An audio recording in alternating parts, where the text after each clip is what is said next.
ಪಶ್ಚಿಮ ಘಟ್ಟದಲ್ಲಿ ನಿರಂತರವಾಗಿ ಮಳೆ ಆಗ್ತಾ ಇದೆ. ಅದರ ಪರಿಣಾಮ ಬಹುತೇಕ ಜಲಪಾತಗಳು ಉಕ್ಕಿ ಹರಿತಾ ಇದ್ದಾವೆ. ಮಲೆನಾಡು ಭಾಗದಲ್ಲೂ ಕೂಡ ಉತ್ತಮ ಮಳೆ.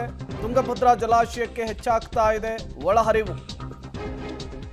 ಒಳಹರಿವು ಹೆಚ್ಚಳದಿಂದ ಜಲಾಶಯಕ್ಕೆ ಈಗ ಜೀವಕಳೆ ಬಂದಿದೆ ಅನ್ನೋದು ಗೊತ್ತಾಗ್ತಾ ಇದೆ. ಸದ್ಯ ಜಲಾಶಯಕ್ಕೆ 49,728 ಕ್ಯೂಸೆಕ್ ಒಳಹರಿವನ್ನು ಬಿಡಲಾಗ್ತಾ ಇದೆ. ಸದ್ಯ ಜಲಾಶಯದಲ್ಲಿ 17.511 ನೀರಿನ ಸಂಗ್ರಹ ಇರುವಂಥದ್ದು. ನೀವು ಕೂಡ ದೃಶ್ಯವನ್ನು ಗಮನಿಸ್ತಾ ಇದ್ದೀರಿ. ತುಂಗಭದ್ರಾ ಡ್ಯಾಮ್ ತುಂಬಿ ತುಳುಕ್ತಾ ಇದೆ.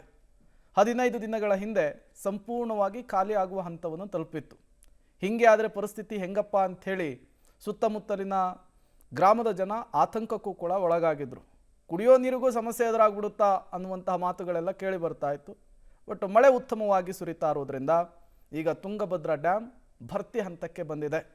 ಸಹಜವಾಗಿಯೇ ಡ್ಯಾಮ್ ಭರ್ತಿ ಆಗ್ತಾ ಇರೋದ್ರಿಂದ, ನೀರು ತುಂಬಿರೋದ್ರಿಂದ ಸುತ್ತಮುತ್ತಲಿನ ನಿವಾಸಿಗಳಲ್ಲೂ ಕೂಡ ಗ್ರಾಮಸ್ಥರಲ್ಲೂ ಕೂಡ ಇದು ಸಂತಸಕ್ಕೆ ಕಾರಣವಾಗಿದೆ.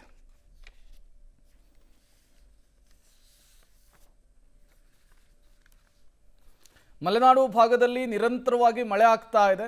ಅದರ ಪರಿಣಾಮ ಈಗ ತುಂಗಭದ್ರಾ ಜಲಾಶಯಕ್ಕೆ ನೀರಿನ ಒಳಹರಿವು ಜಾಸ್ತಿ ಆಗಿರುವಂಥದ್ದು.